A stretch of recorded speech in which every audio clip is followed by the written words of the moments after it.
تو فرمایا ان قریب کہیں گے پیچھے رہنے والے، یعنی کہ جو نہیں چلے تھے، جو اللہ کے راستے سے مطلب پیچھے رہے، وہ کیا کہیں گے کہ جب تم چلو گے طرف ان فائدوں، ان نفع کی چیزوں کی طرف، کہ تاکہ تم لے سکو انہیں، چھوڑ دو ہمیں. یعنی کہ وہ جب غنیمت فائدے لینے کے لیے چلیں گے تو یہ کہیں گے پیچھے سے کہ تم یعنی کہ لے سکو انہیں، چھوڑ دو ہمیں، یعنی کہ ہم کو پیچھے چھوڑ دو. وہ ان کو کہا جائے گا کہ آپ نہیں چلو گے ہمارے ساتھ، یعنی کہ وہ جو پیچھے رہے تھے پہلے ہی، ان سے کہا جائے گا کہ آپ نہیں چلو گے ہمارے ساتھ، ہم پیچھے چلے تمہارے. وہ چاہتے ہیں کہ وہ بدل ڈالے کلام اللہ کو، یعنی کہ وہ ان سے کہیں گے کہ ہم کو چھوڑو تاکہ ہم بھی آپ کے ساتھ پیچھے پیچھے چلیں، تاکہ وہ فائدے ہم بھی لے سکیں. تو وہ اللہ پاک نے چونکہ پیچھے فرمایا ہے کہ ہم پیچھے پڑھ کر آئے ہیں کہ یہ بھی آپ اگر آپ کے ساتھ چلنا چاہیں، آپ ان کو کہیں کہ تم ہمارے ساتھ نہیں چلو گے، جس طرح پہلے پیچھے بیٹھے رہے تھے ابھی بھی پیچھے بیٹھے رہو. یہ تمہاری مطلب اللہ پاک نے ان کے لیے سزا رکھی تھی جو منہ سے دل سے نہیں چلے اللہ کے راستے میں. تو اللہ پاک نے فرمایا وہ چاہتے ہیں کہ وہ بدل ڈالے کلام اللہ کا، یعنی کہ چونکہ اللہ پاک نے ان کو پہلے سے ہی کہہ رکھا ہے کہ تم ہمارے ساتھ نہیں چلو گے، تو وہ یہ چاہتے ہیں کہ اللہ کی بات بدل دی جائے. تو لہذا اللہ پاک نے فرمایا کہ آپ کہہ دیجئے ہرگز نہیں، تم پیچھے آؤ گے ہمارے، ہرگز تم ہمارے ساتھ نہیں چلو گے. اسی طرح فرمایا اللہ تعالیٰ نے اس سے پہلے اسی طرح فرما چکا. ٹھیک ہے جی. پس ضرور وہ کہیں گے بلکہ تم حسد کرتے ہو ہم سے، یعنی کہ وہ آپ سے کہیں گے کہ تم حسد ہم سے کرتے ہو اس لیے ہم کو نہیں جانے دے رہے ہو. تو اللہ پاک نے فرمایا بلکہ ہے وہ نہیں وہ سمجھتے مگر بہت کم. اصل بات یہ ہے کہ وہ عقل نہیں رکھتے، سمجھتے نہیں، بہت کم. وہ صرف دنیاوی چکر میں لگے ہیں، نہیں ہم کو کیوں نہیں لے جا رہے. جب اللہ کا حکم آ گیا تو آپ کا کام بنتا ہے چپ ہو جانا اور اس کے اوپر عمل کر لینا. ٹھیک ہے، اللہ نے فرما دیا پیچھے ہٹ جاؤ. تو لہذا یہ ہے اصل عمل. لیکن چونکہ وہ کم عقل لوگ ہیں تو وہ مباحثہ کرتے رہ جائیں گے. قل للمخلفین من الاعراب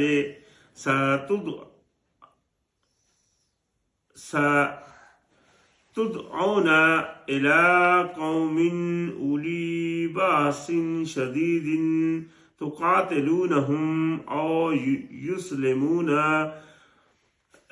فإن تطیعوا یؤتیکم اللہ اجرا حسنا وإن تتولوا كما تتولیتم من قبل يعذبكم عذابا علیما. ٹھیک ہے. تو اللہ پاک نے فرمایا کہہ دیجئے پیچھے رہنے والوں سے، یعنی کہ ان دیہاتی بدوؤں سے، ان قریب تم بلائے جاؤ گے طرف ایک قوم کی، سخت جنگجو قوم ہوگی وہ. تم جنگ کرو گے، یعنی کہ تم قتال کرو گے ان سے، یا وہ فرمانبردار ہو جائیں گے. پھر اگر تم اطاعت کرو گے دے گا تمہیں اللہ اجر بڑا اچھا، اور اگر تم منہ موڑو گے جیسا کہ تم نے منہ موڑا تھا اس سے پہلے، وہ عذاب دے گا تمہیں عذاب دردناک. یعنی کہ یہ سارا واقعہ ہے. اللہ پاک نے فرمایا کہ ابھی اللہ پاک نے ان کو ایک اعلان کر دیا کہ عنقریب اللہ تم کو بلائے گا. دیکھیں پھر تبوک میں دوبارہ بلائے گے، جو غزوہ تبوک ہوا جس کا سورہ توبہ میں ذکر ہے، وہاں پھر دوبارہ یہ لوگ بلائے گئے اور وہ بہت بڑی جنگ تھی. تو اللہ پاک نے یہاں فرمایا تم دوبارہ بلائے جاؤ گے تو تم ایسوں سے لڑو گے، یا مطلب عنقریب یا وہ فرمانبردار ہو جائیں گے، یا جو بھی ہوگا. تو یہ عمل ہوگا تمہارا کہ تم اگر تہ دل سے اس کے ساتھ چلو گے تو اس میں یہ تم کو اللہ پاک اجر اچھا دے گا. اور اگر پھر تم منہ موڑ لو گے، یعنی کہ پھر تم اسی طرح کا عمل کرو گے جیسا پہلے کیا تھا کہ اللہ کے راستے میں نہیں چلو گے، یا چلنے سے مطلب گریز کرو گے، یا مطلب پیچھے ہٹو گے، تو کیا ہوگا؟ تو تم کو اللہ پھر عذاب دے گا، بہت بڑا سخت عذاب. ابھی یہاں دیکھیں وہ لوگ ماننے والے ہیں اللہ کے، یہ نہیں کہ وہ نہیں مانے، وہ انکاری نہیں ہے اللہ کے، صرف اللہ کے راستے میں نکل نہیں رہے تو ان کے لیے بڑا عذاب ہے. یہ کیا ہے وجہ یہ ہے کہ خالی منہ زبان سے کہہ دینا افحسبتم ان تدخلوا الجنہ اللہ پاک نے فرمایا کیا تم نے خیال کر رکھا ہے کہ تم یوں ہی جنت میں چلے جاؤ گے؟ تو ایسی بات نہیں ہے. جنت میں اگر جنت ایک بہت اعلیٰ مقام ہے، وہ ایسی جگہ ہے جہاں ہر چیز مہیا ہے، جو بھی انسان چاہے گا وہاں وہ اس کو ملے گا، اور وہ ہمیشگی کی زندگی ہے. یہ تھوڑا سا وقت ہے دنیا کا، اس تھوڑے سے وقت میں جو بھی وہ کمانا چاہتا ہے اس کے لیے لازم ہے کہ وہ اللہ تعالیٰ کی فرما برداری کرے، جیسا کہ اس کی فرما برداری کرنے کا حق ہے. یہ نہیں خالی منہ زبان سے وہ ایمان کے دعوے دار بنتا رہے لیکن ایمان کے اوپر چلنے والا نہ ہو. تو یہ وہ ایسا آدمی ہے جو خود کو ہی دھوکہ دے رہا ہے، اس سے وہ کسی اور کا کچھ نہیں بگاڑتا. لیسا علی الاعمى خرج ولا علی الاعرج خرج ولا علی المریض خرج ومن یطع اللہ ورسولہ يدخله جنات تجري من تحتها الأنهار ومن يتولى يعذبه عذابا عليما. تو یہاں اللہ پاک نے اللہ کے اس یعنی کہ کام کو جو کہ جہاد قتال کا کام ہے، یعنی کہ اللہ کے راستے میں لڑنا، اس میں کئیوں کو چھوٹ دی، یعنی کہ اللہ پاک نے کئیوں کو چھوڑا ہے، چھوٹ دی ہے. تو وہ کون سے ہیں؟ فرمایا نہیں ہے اندھے پر کوئی گناہ. ایک تو وہ ہے جو اندھا ہے تو اس کے اوپر کوئی گناہ نہیں، اور نہ لنگڑے پر کوئی گناہ ہے، اور نہ مریض، کسی مریض پر، کسی مرض میں ہے کوئی، اس کے اوپر کوئی گناہ ہے. اور جو کوئی اطاعت کرے گا اللہ اور اس کے رسول کی، وہ داخل کرے گا اسے باغات میں بہتی ہیں ان کے نیچے نہریں، اور جو کوئی منہ پھیرے گا وہ عذاب دے گا اسے عذاب دردناک. یعنی کہ اللہ کے رستے میں ان آدمیوں کی چھوٹ ہے جن کے اندر یہ بیماریاں موجود ہیں، کوئی اندھا ہے، کوئی مطلب لنگڑا وغیرہ ہے. لیکن اس کے علاوہ جو بھی یعنی کہ اللہ اور اس کے رسول کی اطاعت سے منحرف ہوگا، اور یعنی کہ اللہ کے رستے میں قتال کے لیے نہیں لے. یہ قتال کیوں ضروری ہے؟ کیونکہ ہم جو کہتے ہیں دعوے دار بنتے ہیں، نماز میں یہ لفظ کہتے ہیں ایاک نعبد و ایاک نستعین، یعنی کہ ہم تیری غلامی کرتے ہیں، یہ دعویٰ کرتے ہیں اللہ کے سامنے. پھر وہ بن جاتے ہیں اللہ کے سپاہی، یعنی کہ اپنے آپ کو اللہ کا غلام کہہ کر وہ اللہ کے سپاہی بنتے ہیں. ان کا کام بنتا ہے کہ اللہ کا حکم خود بھی ماننا اور اللہ کا حکم منوانا بھی. یہ جس طرح نبی علیہ السلام نے خود تو اللہ کا حکم مانا، لیکن اللہ کا حکم منوانے کے لیے تلوار اٹھائی، میدان جنگ میں آئے اور اللہ کا حکم نافذ کیا. اللہ کا بھیجا ہوا قانون اس وقت سعودی عرب اپنے اس خطے میں نافذ کیا. پھر ارد گرد کے بادشاہوں کو پیغام بھیج کر ان کو بھی متنبہ کر دیا کہ تم بھی اگر اللہ کا حکم نہیں مانو گے تو تمہارے ساتھ ہمارا اعلان جنگ ہے. پھر انہوں نے جنگ کی بھی، وہ جو غزوہ تبوک ہم پڑھتے ہیں، یعنی کہ وہ ہوئی نہیں لیکن وہاں گئے. خیر، تو یہ اللہ پاک نے فرمایا اگر تم پھرو گے پھر تم کو عذاب ہوگا بہت بڑا. لقد رضی اللہ عن المؤمنین اذ یبایعونک تحت الشجرۃ فعلم ما فی قلوبہم وَأَنزَلَ السَّكِينَةَ عَلَيْهِمْ وَآثَابَهُمْ فَتْحًا قَرِيبًا. یعنی کہ اللہ پاک نے فرمایا کہ راضی ہو گیا اللہ. یہ دیکھیں اللہ راضی کن سے ہوا؟ ہم چاہتے ہیں نا، ہر بندہ چاہتا ہے کہ اللہ مجھ سے راضی ہو جائے. اللہ پاک راضی کن سے ہوا؟ اللہ پاک نے راضی ہو گیا اللہ مومنین سے جب وہ بیعت کر رہے تھے آپ سے نیچے درخت کے، یعنی کہ دیکھیں، اور تو اس نے جان لیا جو ان کے دلوں میں تھا تو اس نے اتاری سکینت ان پر اور اطاعت کی انہیں فتح، اور عطا کی انہیں فتح قریبی. تو یعنی کہ یہاں دیکھیں اللہ کی ذات راضی کس پر ہوئی؟ جنہوں نے، وہ پہلے ایمان والے تھے، یعنی کہ وہ پہلے وہ تو اصحاب رسول تھے، پہلے سے ایمان والے تھے، لیکن اللہ نے ان کے ساتھ اپنی رضا کا اعلان کب کیا؟ جب انہوں نے اس موقع کے اوپر بیعت کی نبی علیہ السلام سے، یعنی کہ اللہ کے رستے میں اپنی تن من دھن لگانے کا پورا اقرار دے دیا اس صلح حدیبیہ کے موقع کے اوپر. تو اللہ پاک نے جان لیا ان کے دلوں کے اندر کیا تھا، تو اللہ اس سے راضی ہوا ان کے اوپر. یعنی کہ جو بھی انسان اللہ کی خاطر اپنا ہر چیز لگانے کے لیے ہمیشہ تیار رہتا ہے، وہ سمجھ لے کہ اللہ اس سے راضی ہے.